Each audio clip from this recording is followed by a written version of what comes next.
Hello students, today in this class we are going to learn how to combine two simple sentences into one complex sentence by using adverb clause of purpose.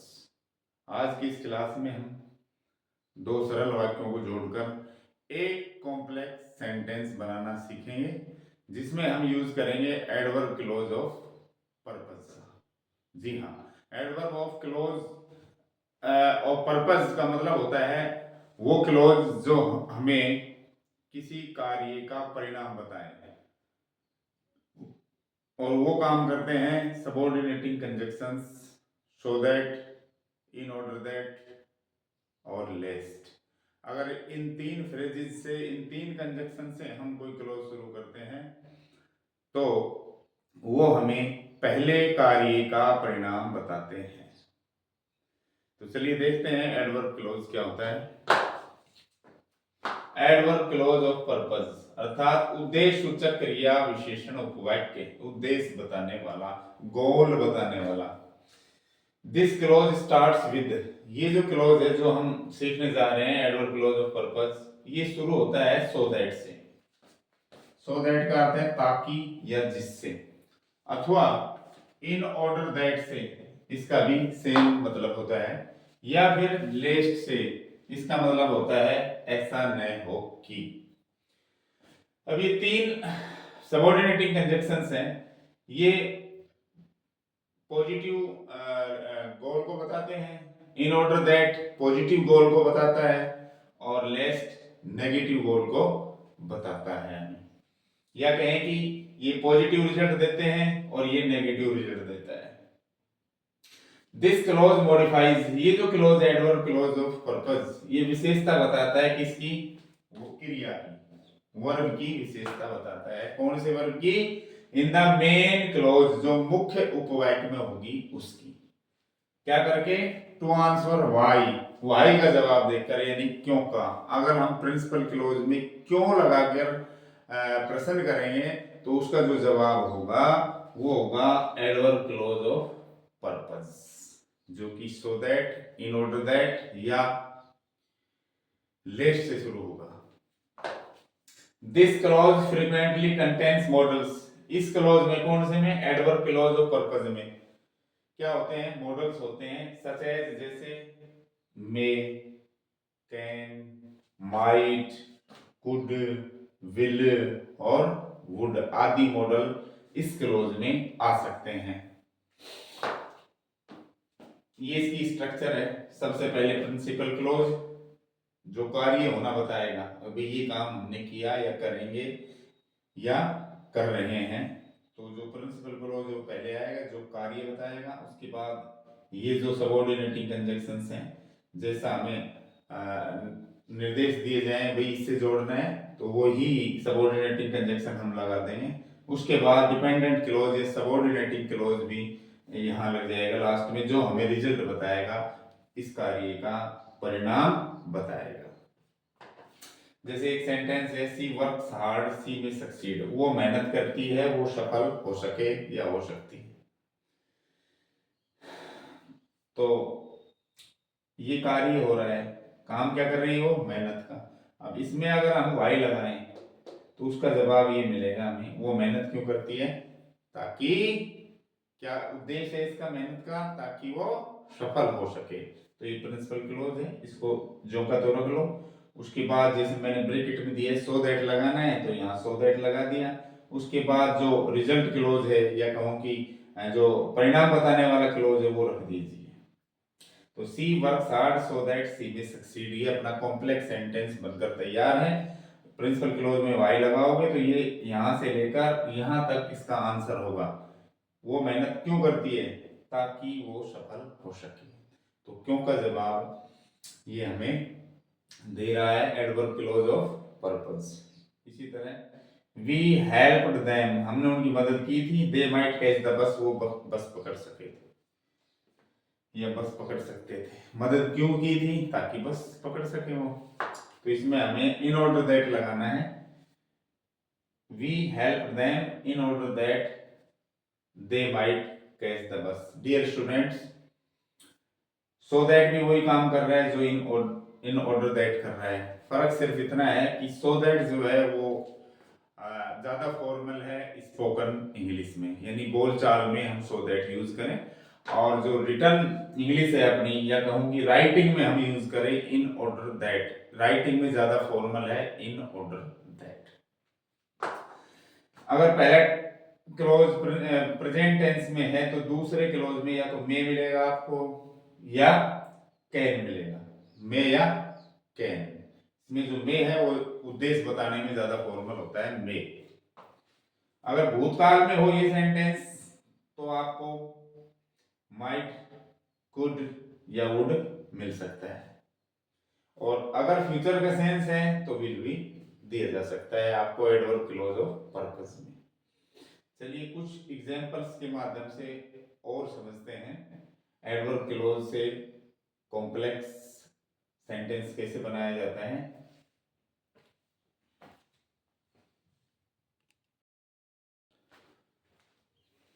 देखिए कुछ उदाहरण और दिए मैंने। Walk carefully, सावधानी पूर्वक चलिए। You should slip, आप फिसलेंगे। तो लेस्ट से जोड़ना है हमको। तो मैंने बताया कि जो लेस्ट है वो नेगेटिव रिजल्ट को इंडिकेट करता है कि आप ऐसा करें ताकि ऐसा नहीं हो, यानी कि भविष्य में होने वाले नेगेटिव परिणाम से बचाने के लिए वो हमें सतर्क रहने के लिए या कार्य को इस ढंग से करें ताकि नेगेटिव परिणाम नहीं हो बताता है। जैसे ये कह रहा है धीरे चलिए आप फिसल जाएंगे, और तो इसमें ये प्रिंसिपल क्लॉज हो गया। अभी कार्य बता रहा है कि कैसे करना है, और उसका रिजल्ट क्या होना चाहिए कि आप फिसले नहीं, क्योंकि लेस्ट का अर्थ खुद ही नेगेटिव सेंस है, ऐसा न हो कि। और ध्यान रखने की बात यह है कि लेस्ट के बाद हमेशा और हमेशा शुड मॉडल का प्रयोग ही होता है। तो वॉक से केयरफुली, लेस्ट यू शुड स्लिप, धीरे चलिए सावधानी से चलिए, ऐसा नहीं हो कि तुम फिसल जाओ। तो बाय द वे अगर ब्रैकेट में दे दी जाए so that, in order that और लेस्ट, तो ध्यान रखना उन तीनों में से हमें, अगर सेकंड क्लॉज में डिपेंडेंट क्लॉज में शुड मॉडल लग रहा है तो आप सिर्फ और सिर्फ लेस्ट ही भरेंगे, उसमें सबऑर्डिनेटिंग कंजक्शन सो दैट या इन ऑर्डर दैट कंजक्शन का यूज नहीं करेंगे। अगर सबऑर्डिनेटिंग क्लॉज में शुड मॉडल है और तीन सबऑर्डिनेटिंग मॉडल आपको ब्रैकेट में दे दिए जाए तो आप उसमें से लेस्ट का ही यूज करेंगे, या कभी लेस्ट के बाद मॉडल भरवाया जाए तो हमेशा शुड ही आपको भरना है। देखिए मे और कैन वर्तमान और भविष्य में परिणाम की संभावना बताते हैं। अगर एडवर्ब क्लोज ऑफ पर्पस में मे या कैन मॉडल लग रहा है तो समझ लिए वो वर्तमान या भविष्य में मिलने वाले परिणाम को बता रहे हैं। और ये मे और कैन तभी मिलेंगे एडवर्ब क्लोज ऑफ पर्पस में जब प्रिंसिपल क्लोज किस टेंस में होगा, सिर्फ केवल और केवल प्रेजेंट टेंस में होगा, वर्तमान काल में होगा। प्रिंसिपल केवल वर्तमान काल में है प्रिंसिपल क्लोज, और सो दैट आपने लगा दिया उसमें, तो उसके बाद हम मे और कैन का यूज ही करते हैं। लेकिन इसमें मे ज्यादा फॉर्मल होता है बजाय कैन के। फॉर्मल का अर्थ आप इस तरह मानिए आधिकारिक रूप से ज्यादा मान्य, यह कहूं कि परीक्षा की दृष्टि से ज्यादा मान्य मे होता है, कैन नहीं। अर्थात कभी भी सो दैट के बाद अगर प्रिंसिपल क्लॉज प्रेजेंट टेंस में है और सो दैट दे रखा है वाइट में कंजक्शन, और सो दैट के बाद अगर मॉडल भरवाए तो आप उसमें मे का यूज करें न कि कैन का, क्योंकि मे फॉर्मली ज्यादा प्रचलन में है, औपचारिक रूप से ज्यादा प्रचलित है, या कहूं कि परीक्षा की दृष्टि से या आधिकारिक दृष्टि से ज्यादा फॉर्मल होता है मे, तो उसमें आप मे ही भरें। मे का पास्ट माइट होता है, कैन का पास्ट कुड होता है, तो जाहिर सी बात है माइट और कुड भूतकाल में परिणाम की संभावना बताते हैं। भूतकाल में जो काम किया था उसकी पॉसिबिलिटी ये बताते हैं। और इन दोनों में भी माइट ज्यादा फॉर्मल है न कि कुड। मेरा कहने का मतलब है अगर सो दैट के बाद मॉडल भरवाया जाए, सो दैट के बाद, और सो दैट से पहले पास्ट टेंस हो, तो उसमें आप माइट ही भरें न कि कुड भरें।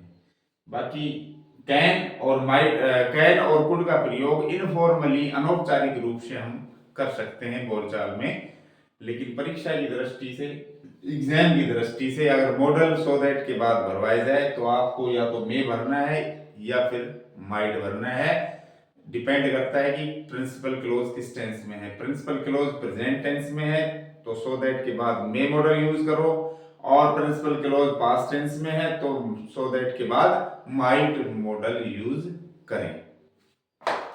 इसी तरह जब प्रिंसिपल क्लोज वर्तमान में, प्रेजेंट या फ्यूचर टेंस में है तो डिपेंडेंट क्लोज में परिणाम की निश्चितता, सर्टेनिटी ऑफ रिजल्ट, परिणाम की निश्चितता या इंटेंशन इन द फ्यूचर, ये भविष्य में इरादा बताने के लिए हम विल का यूज कर सकते हैं, और नेगेटिव में वांट का यूज कर सकते हैं, पॉजिटिव अर्थ में विल का यूज किया जाता है।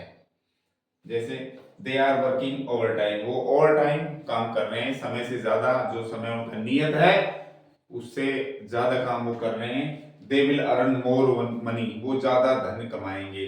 तो ये निश्चितता है कि जितना घंटे उनका काम है उससे ज्यादा करेंगे तो धन भी ज्यादा ही आएगा। तो सर्टेनिटी बताने के लिए सो दैट के बाद विल का यूज हम करेंगे। जैसे they are working overtime, ये कार्य है, परिणाम क्या लेना चाह रहे हैं वो भविष्य में धन ज्यादा कमाने का, तो they are working overtime so that they will earn more money. या प्रिंसिपल क्लॉज कई बार फ्यूचर में भी आ जाते हैं, फ्यूचर टेंस में, तो दूसरे टेंस में फिर वोंट या विल भी आ सकता है, जैसे वोंट आ गया है तो वी विल वॉक फास्ट, हम तेज चलेंगे। वी वॉन्ट गेट लेट, हम लेट नहीं होंगे। तो उद्देश्य क्या है इसका तेज चलने का, भविष्य में निश्चित रूप से लेट नहीं होने का, ये इसका पर्पज है। तो इन ऑर्डर दैट से हम इसको जोड़ेंगे, we will walk fast in order that we won't get late. Dear students, मेरा कहने का मतलब है अगर कॉम्प्लेक्स सेंटेंस दिया हुआ है और उसमें सबऑर्डिनेटिंग कंजक्शन सो दैट दिया हुआ है, और सो दैट से पहले जो प्रिंसिपल क्लॉज है वो प्रेजेंट टेंस में है, तो सो दैट के बाद आपको मॉडल में भरना है। प्रिंसिपल क्लॉज पास्ट टेंस में है तो सो दैट के बाद आपको मॉडल माइट भरना है। आपको ना वुड भरना, ना विल भरना, ना वॉन्ट भरना, कोई भी यूज नहीं करना है आपको। फॉर्मली आपको ये ही यूज करना है। इनफॉर्मली आप, जैसे इसमें बताया गया है, कोई भी मॉडल आप यूज कर सकते हैं पर्पज बताने के लिए। वो अपने स्पीकर के ऊपर डिपेंड करता है कि वो उसको किस सेंस में लेना चाह रहा है, संभावना बताने के लिए किस मॉडल का यूज करना चाह रहा है, या निश्चितता बताने के लिए किस मॉडल का वो यूज कर रहा है। कंक्लूडिंग लाइंस यही है कि अगर सो दैट के बाद मॉडल भरवाया जाए तो या तो हम मे भरेंगे या हम माइट भरेंगे। सो दैट से पहले प्रेजेंट टेंस होगा तो मे भरेंगे, पास्ट टेंस होगा प्रिंसिपल क्लोज में तो हम माइट का यूज करेंगे। लेस्ट के बाद हम जो मॉडल भरेंगे हमेशा शुड भरेंगे। शुड वाली वाइब में कंजक्शन भरवाएगा तो हमेशा आपको लेस्ट ही भरना। डियर स्टूडेंट्स, ये था अपना एडवर्ब क्लॉज ऑफ पर्पस, जिसमें 3 सबऑर्डिनेटिंग कंजक्शंस हैं, लेस्ट, इन ऑर्डर दैट और शो दैट। चलिए अगला एडवर्ब क्लॉज पढ़ते हैं, देखते हैं।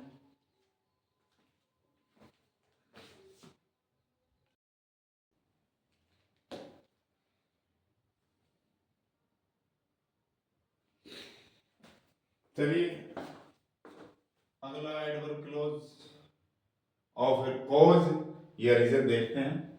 एडवर्ब क्लॉज ऑफ कॉज और रीजन। कॉज का मतलब कारण, रीजन का मतलब लॉजिक, तर्क। तो तर्क या कारण देने वाले, कारण बताने वाले adverb clause. This clause starts with ये जो क्लोज है कारण या तर्क बताने वाला, ये या तो बिकॉज से शुरू होता है, या सिंस से, या एज से, या दैट से। कॉमन जो कंजक्शन है वो यही है। कॉमन जो कंजक्शन है वो तीन ही है, बिकॉज, सिंस और एज। प्राइमरी जो कंजक्शंस है वो तीन ही है, बाकी इसके अलावा और भी हो सकते हैं सेकेंडरी कंजक्शंस, या फ्रेज कंजक्शंस भी हो सकते हैं, जैसे एज मच एज आदि, या सीइंग दैट आदि। लेकिन प्राइमरी यही है। इसमें एक मैंने और ऐड कर दिया है, दैट। तो इनसे शुरू होता है ये एडवर्ब क्लॉज। इट एक्सप्लेन्स, क्या बताता है, किस चीज की व्याख्या करता है ये clause. Why the action in main clause occurs, कि मुख्य क्लॉज में काम क्यों हुआ, क्यों हो रहा है, मेन क्लॉज में कार्य क्यों हो रहा है, क्या रीजन है, क्या तर्क है इसके लिए, क्या कोज है, क्या कारण है। और क्या काम करता है, indicating the cause for an effect. Cause for an effect का मतलब है प्रभाव का कारण बताता है। प्रभाव का कारण, अब ये जो प्रभाव हुआ, ये जो काम हुआ, इसका कोज क्या है, इसका कारण क्या है, इसको बताते हुए ये प्रश्न करता है। मेन क्लॉज प्रश्न करता है कि क्यों, ऐसा क्यों हुआ, तो उसका ये जवाब देता है। फिर it answers the questions why, और फिर ये व्हाई का जवाब देता है। यानी मेन क्लॉज में अगर हम व्हाई लगाएंगे तो उसका जो जवाब होगा वो एडवर्ब क्लॉज कोज कहलाएगा, जो कि इन शब्दों से शुरू होगा। पिछले क्लॉज में हमने पढ़ा था एडवर्ब क्लॉज ऑफ पर्पस, जिसमें उद्देश्य परिणाम बता रहा था दूसरा सेंटेंस। इसमें दूसरा सेंटेंस कारण बताएगा। भाई हम खाते हैं ताकि हम जीवित रह सके, ये तो रिजल्ट है, परिणाम खाएंगे जिएंगे। और ये कारण मैं वहां नहीं गया क्योंकि मैं बीमार था, तो ये रीजन कोज हो गया नहीं जाने का। तो ये बताएगा कारण या तर्क। स्ट्रक्चर इस प्रकार होगी कुछ प्रिंसिपल क्लॉज, जो कि कार्य बताएगा कि ये काम हुआ। फिर बिकॉज या सिंस लगाएं, या एज लगाएं, या दैट लगाएं कंजक्शन। फिर जो अपना कारण बताने वाला क्लॉज है डिपेंडेंट क्लॉज, वो हम लगा देंगे, या वाइस वर्सा हम उल्टा भी कर सकते हैं, इनसे शुरू कर देंगे। इसके बाद यहाँ कोमा लग के प्रिंसिपल क्लॉज बाद में चला जाएगा। जैसे we left early we were feeling bad, हम जल्दी ही निकल गए, जल्दी ही चले गए हम, और हम बुरा महसूस कर रहे थे। किसी शादी ब्याह में गए होंगे, वहां अच्छा नहीं लगा होगा, तो बोलो हम तो जल्दी ही निकल लिए वहां से, हमें अच्छा नहीं लग रहा था। We were feeling bad, we were feeling unwell, अस्वस्थ महसूस कर रहे थे, तबीयत ठीक नहीं थी, या कुछ भी हो सकता है फीलिंग बैड। बिकॉज से जोड़ना है, तो इसमें देखो ये तो है प्रिंसिपल क्लोज कि हम जल्दी चले गए, क्योंकि क्यों इसी में लग सकता है, जल्दी क्यों चले गए। आंसर यही है कि हम वी वर फीलिंग बैड, तो प्रिंसिपल क्लॉज यही है जिसमें क्यों का जवाब हमें लगाने से मिले। तो इसको पहले रख लेंगे, फिर बिकॉज लगा के दूसरा जो क्लॉज है अपना जो कारण बता रहा है वो जोड़ देंगे। We left early because we were feeling bad. अब इसमें वाई लगाएंगे तो ये जवाब मिलेगा, जल्दी क्यों निकले, क्योंकि हम बैड फील कर रहे थे। अगला है बरसात हो रही थी हम घर पर रुक गए। बरसात हो रही थी हम घर पर रुक गए, इसमें उल्टा कर रखा है देखो, घर पर रुक गए, क्यों रुक गए, उसका कारण है बरसात हो रही थी। तो ये प्रिंसिपल क्लोज है, हम घर पर रुक गए, ये प्रिंसिपल क्लोज है। और ये है एडवर्ब क्लोज ऑफ कॉज, ये कारण बता रहा है घर पर क्यों रुक गए, क्यों इसमें फिट बैठ रहा है, जवाब ही मिलेगा क्योंकि बरसात हो रही थी। तो हम कैसे भी इसको बना सकते हैं, चाहो तो आप since it was raining comma, चूंकि बरसात हो रही थी comma we stayed at home, हम घर पर ही रुक गए, या we stayed at home since it was raining, ऐसे बन जाएगा। अगला, वह स्कूल नहीं जा सकती अभी, वो केवल 5 साल की है। तो इसमें एज से जुड़ा है, एज ज्यादा लॉजिकल है, ज्यादा तार्किक है, तर्क दे रहा है कि सर जो नियम है उसके अनुसार 6 साल उम्र होनी चाहिए, तो 5 ही है, वो स्कूल नहीं जा सकती। तो इसमें आप चाहो तो ऐसे बना लो, प्रिंसिपल क्लॉज पहले लो, she can not go to school yet, principal clause है, क्यों, क्योंकि इसमें क्यों लगाने से वो जवाब मिल रहा है, क्यों नहीं जा सकती स्कूल, क्योंकि वो 5 साल की है, तो ये प्रिंसिपल क्लॉज है। इसके बाद यहाँ लग जाएगा अपना एज, फिर दूसरा सबऑर्डिनेट क्लॉज लगा देंगे, या फिर यहां से शुरू कर लो, as she is only 5 years old comma she can not go to school yet. चलिए दैट देखते हैं, दैट सिर्फ वही लगाएंगे अगर प्रिंसिपल क्लॉज में एडजेक्टिव हो, इमोशन हो, एडजेक्टिव हो तो ही हम दैट लगाएंगे, ये तीनों नहीं लगा सकते। जैसे ग्लैड, ग्लैड मन खुश विशेषण है, सैड भी एडजेक्टिव है, तो इनके बाद दैट लगेगा। मैं खुश हूं, तुमने कॉल किया था मुझे, खुश क्यों हूं भाई? क्योंकि कॉल किया था। तो I am glad that you called me, that close बन जाएगा। आप, मैं खुश हूं कि आपने कॉल किया। इसी तरह सी वो सैड, वो दुखी थी, क्यों? दैट्स हर ब्रदर फेल्ड, कि उसका भाई फेल हो गया। वह दुखी हो गई थी या दुखी थी क्योंकि उसका भाई फेल हो गया था, या वह दुखी थी कि उसका भाई फेल हो गया। तो डियर स्टूडेंट्स, ये था अपना एडवर्ब क्लॉज ऑफ कॉज और रीजन, जिनका यूज करके हमने दो या दो से सरल वाक्यों को जोड़कर एक कॉम्प्लेक्स सेंटेंस बनाया। आशा करता हूं आपको ये क्लास अच्छी लगी होगी, अच्छे से समझ आया होगा। अगर अच्छे से समझ में आया तो वीडियो को शेयर जरूर करना, और चैनल को सब्सक्राइब नहीं किया है तो प्लीज सब्सक्राइब करें। अगर आपका कोई क्वेश्चन हो, क्यूरी हो, तो कमेंट बॉक्स में कमेंट भी करें। Thank you.